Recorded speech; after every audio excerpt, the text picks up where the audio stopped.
I'm Gordon Hutchison. I wrote Gangsters, Geishas, Monks, and Me, and I'd like to tell you a little about it.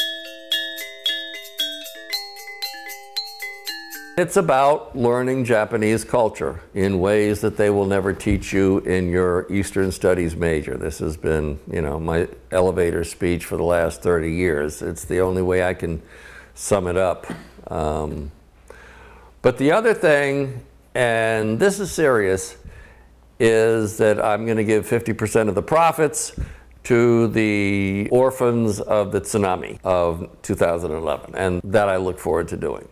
I don't know, and I lived in Japan for 30 years, heard a bunch of stories. I have never heard of a foreigner entering the world of the monk, of the gangster, and the hostess or the water trade simultaneously. They are the most traditional, conservative worlds in Japanese society. And for whatever reason, these people accepted me as one of their own. I was very flattered at that. I was able to move between those worlds. Ever since I stepped off the train in Obama, my world had been turned on its head. Everything I did was wrong, and they expected me to know their way through osmosis, and I didn't know that, so I put my foot in it quite a bit.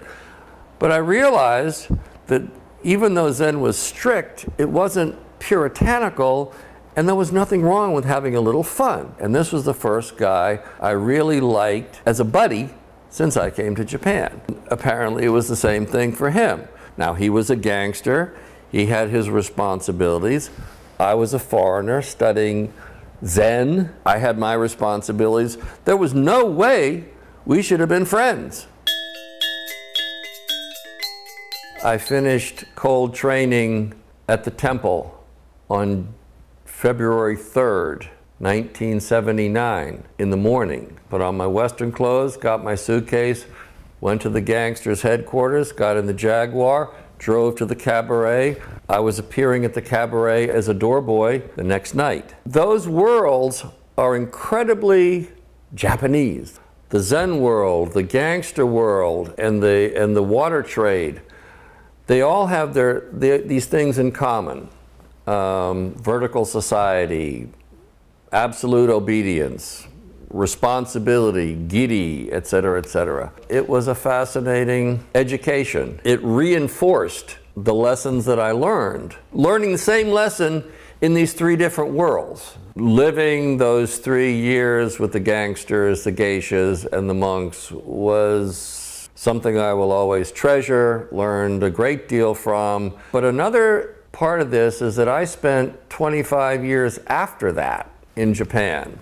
And when I got married in 1991, in my half of the invitations, there was a Japanese family table, there was a foreigner table, and there was the Yakuza table.